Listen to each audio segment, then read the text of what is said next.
पूरा विश्व इस बात को लेकर बड़ा चिंतित है कि भारत और रूस मिलकर आखिर कर क्या रहे हैं और इस डील को पुतिन मोदी डील का नाम दिया जा रहा है, भारत रूस का नहीं कह रहे। और कुछ बेहद खास बातें हैं इस डील की जिसके बारे में आपको पता पड़ेगा कि यह डील इतनी महत्वपूर्ण क्यों है। चीन का आधिकारिक अखबार है ग्लोबल टाइम्स जो वहां की सरकार चलाती है और इस विजिट को पुतिन विजिट्स मोदी का नाम दे रहा है। सेंटर में इस पूरी डील के है S-400, मगर इससे भी बड़ी एक डील हुई है जिसके बारे में चाइना काफी चिंतित है। गलवान घाटी के अंदर जो बात सामने आई थी वो 2008 से चल रही है कि क्लोज क्वार्टर बैटल्स के लिए एम्यूनेशन प्रिपेयर्ड नहीं है और यहां पर जो 5000 करोड़ रुपए की डील हुई है उसके अंदर AK-203 राइफल का प्रोडक्शन शामिल है। यह चीन के लिए सबसे बड़ा धक्का है। अब इस बात को समझिए कि भारत के सैनिकों ने अभी तक वर्ल्ड वॉर 2 के टाइम की कार्बाइन का इस्तेमाल करना जारी रखा जबकि उसको बहुत पहले से ही निपटा देना चाहिए था। 2008 के अंदर भारत यह फैसला करने की कोशिश करता है कि क्या यह पुरानी कार्बाइन्स को बदलकर अब हमें नया हथियार चाहिए। यह हथियार स्टर्लिंग सब मशीन गन का ही एक लाइसेंस्ड वर्जन था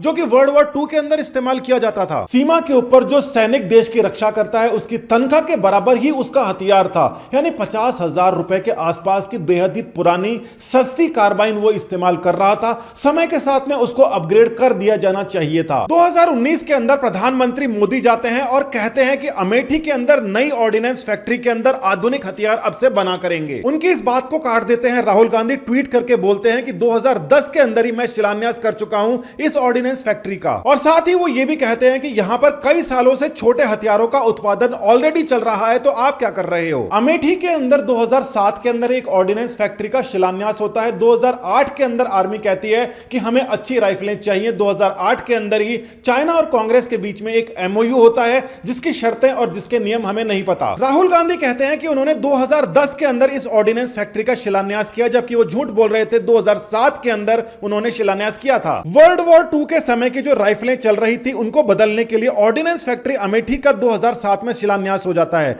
मगर इसको जमीन तक भी आवंटित नहीं की जाती, केवल शिलान्यास होता है। चाइना के पास बेहतर हथियार थे, भारत को भी चाहिए थे। 2007 के अंदर ऑर्डिनेंस फैक्ट्री का शिलान्यास होता है, जमीन आवंटित होती है, ना ही यह बताया जाता है कि वहां पर कौन सा हथियार बनेगा 2010 के अंदर, जबकि वहां पर चालू हो जाना चाहिए था काम। तो 2007 के अंदर जो शिलान्यास करे बैठे थे वो 2010 तक वहां पर कुछ भी नहीं करा पाते और फिर नई डेट दे दी जाती है कि 2017 तक यह काम पूरा होगा। शिलान्यास के 6 साल तक कोई काम नहीं होता, 2013 आ जाता है और 2017 का नाम ले दिया जाता है कि अभी नहीं हुआ, 2017 तक करेंगे। मगर 2014 के अंदर एक बड़ा डेवलपमेंट होता है, सरकार बदल जाती है, मोदी सरकार आ जाती है। CAG की यह रिपोर्ट बता देती है कि वहां पर काम क्या चल रहा था, यहां किसी प्रकार का कोई प्लान ही नहीं था। 944 करोड़ रुपए खर्च होने के बाद में भी पता नहीं था कि यहां पर करना क्या है और जो 45,000 कार्बाइन्स यहां पर बनाई जानी है उसके बारे में भी कोई टेक्नोलॉजी ट्रांसफर अभी तक नहीं हुआ था। उस समय तक नया और बेहतरीन हथियार जो चाइना की बॉर्डर्स के ऊपर काम आए और पाकिस्तान से एडवांस्ड हो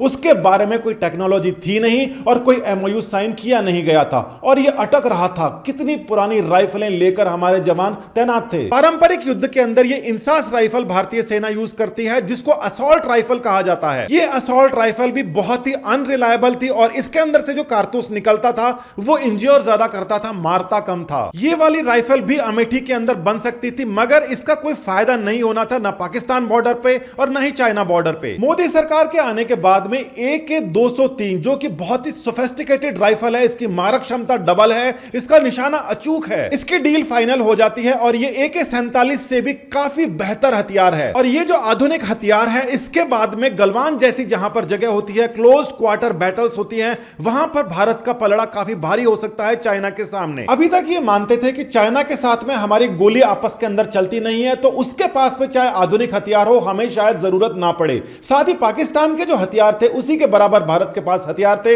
इसको अपग्रेड करने के लिए काफी समय से बात चल रही थी मगर हो नहीं पा रहा था, कोई ना कोई अड़ंगा लग रहा था। कार्यप्रणाली पुरानी सरकारों की बिल्कुल लचर थी। और साथ ही के अंदर S-400 की जो डील है उसके बारे में रशियंस भी ये कह रहे हैं कि चाइना बिल्कुल भी खुश नहीं है इस आर्म सप्लाई के लिए, क्योंकि S-400 आयरन डोम की तरह ही काम करती है। चाइना की ज्यादातर मिसाइल्स इसके सामने खराब हो जाती हैं और रशिया खुद भी ये मानता है कि हमारे जो चाइना के पड़ोसी हैं वो बिल्कुल भी खुश नहीं है इस डील को लेकर, क्योंकि उनका प्लान खराब हो रहा है। वो चाहते नहीं थे कि भारत अपना मिलिट्री इक्विपमेंट को अपग्रेड करे। पहली बात तो एंटी मिसाइल जो बैटरीज है आ गई है भारत के पास। दूसरा AK-203 आने के बाद में जो क्लोज्ड बैटल्स है जो गलवान के अंदर जैसे होती है उसके अंदर भारत का का पलड़ा भारी हो जाएगा। चाइना का ग्लोबल टाइम्स इसको रशिया और भारत की जगह पुतिन और मोदी की विजिट का नाम इसीलिए दे रहा है क्योंकि पुराने समय में शायद ये डील्स नहीं हो पाती। इसके अलावा भारत ने जब अफगानिस्तान की, लश्कर तैयबा की, अल कायदा वगैरह की बात कर दी है, जिसके अंदर रशिया के साथ में उनकी बात हुई है,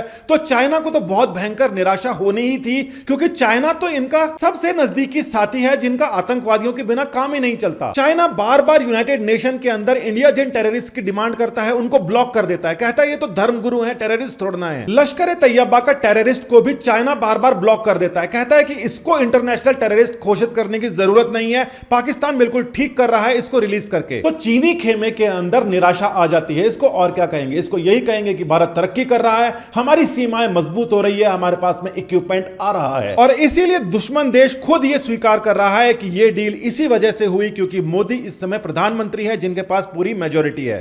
नमस्कार, धन्यवाद।